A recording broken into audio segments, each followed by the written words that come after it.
பேரவைத் தலைவர்களே, ஆதி திராவிடர் மற்றும் பழங்குடியின மக்களுக்கு நீங்கள் என்னென்ன திட்டங்கள் கொண்டு வந்திருக்கீங்கிறது அறிவிப்பு அமைச்சர் சொன்னார். எங்களுடைய உறுப்பினர் பேசும்போது எங்களுடைய ஆட்சியில் நாங்கள் என்னென்ன திட்டங்கள் கொண்டு வந்திருக்கிறோம், உங்களுடைய ஆட்சியில் இதெல்லாம் பேர் மாற்றிருக்கிறீங்க, சில திட்டங்களுக்கு சில திட்டங்களுக்கு இப்போ நிதி ஒதுக்கவில்லை, அதெல்லாம் சரியாக செய்யுங்க, ஆணவ படுகொலை நடந்திருக்கு, அதையெல்லாம் புள்ளி விவரத்தோடு அவர் சொன்னார். இதற்கு அமைச்சர் அவர்கள் பதில் சொல்லணும்.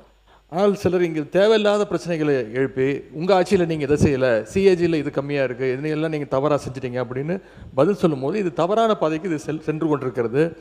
நான் இந்த அவையில் நான் பதிவு வைக்க வேண்டிய விரும்புவது, 1000 கோடி ரூபாய் செலவில் அயோத்திதாசர் பண்டிதர் குடியிருப்பு திட்டம் கொண்டு வந்தது எங்களுடைய ஆட்சியில், எங்களுடைய திராவிட மாடல் அரசு.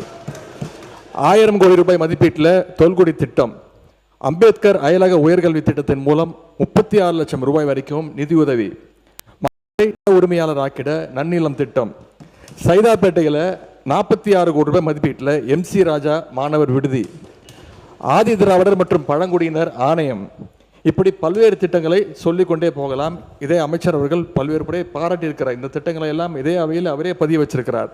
இது எல்லாவற்றுக்கும் மேலாக ஆதி திராவிடர் மற்றும் பழங்குடியின மக்களுக்காக ஒதுக்கப்படுகின்ற அந்த நிதி உரிய முறையில் செலவிடப்படுவதை உறுதி செய்யும் விதமாக ஆதி திராவிடர் மற்றும் பழங்குடியினர் மேம்பாட்டு செயல் திட்டம் சட்டம் 2024 அதை நிறைவேற்றம் செய்தது எங்களுடைய முதலமைச்சர் எங்களுடைய திராவிட மாடல் ஆட்சி என்பதை இங்கே பதிய வைக்க விரும்புகிறேன்.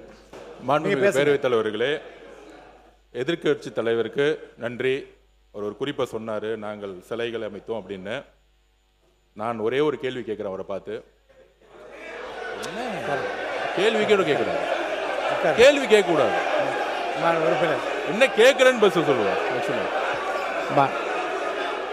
ஒரு பதிவு, எனக்கு ஒரு பதிவு வேண்டும். என்ன சரி, கேள்வி கேட்கக்கூடாது.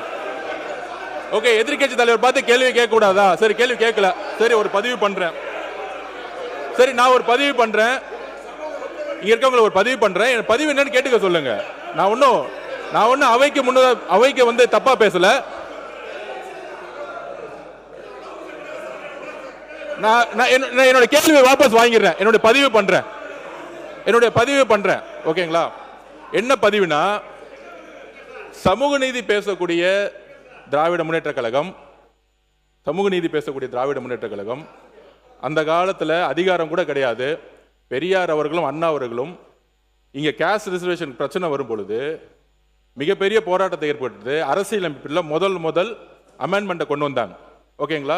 ஆனால் நான் என்ன பதிவு பண்றேன்னா, போன ஆட்சியில் சமூக நீதி பேசக்கூடிய திமுக சாதிவாதி கணக்கெடுப்பை பத்தி பேசவே கிடையாது. அது ஒன்றிய அரசு தான் செய்யணும். ஆனால் Telangana government, west Bengal government, பீகார்ல 3 மாசத்துல சாதிவாரி கணக்கெடுப்பு நடத்தி சோசியல் எக்கனாமிக்கல் ஸ்டேட்டஸ் அதை கொண்டு வந்து நடைமுறைப்படுத்தினாங்க. ஏன் கர்நாடகால முன்னாள் முதலமைச்சர் சீதாராமையா கொண்டு வந்தார் அதை. ஆனால் இங்க இருக்கக்கூடிய சமூக நீதி பேசிய திமுக சாதி வாரி கணக்கெடுப்பை ஃபைல தூக்கி எங்கேயோ போட்டுட்டாங்க. எங்களுடைய முதலமைச்சர், எங்க அரசு தான் சமூக நீதி கணக்கெடுப்பை இன்னைக்கு வந்து டிக்ளேர் பண்ணிக்கிறத பதிவு பண்றோம். ஏன் அவங்க நடத்தலன்னு சொல்லுங்க. ஒன்றிய அரசு, சென்ட்ரல் கவர்மெண்ட், பிஜேபின்னு சொல்லி தப்பிக்க கூடாது. ஏனால் மாநில அரசுக்கு உரிமை இருக்கு, சாதி வாரி கணக்கெடுப்பு நடத்துறதுக்கு மாநில அரசுக்கு உரிமை இருக்கு.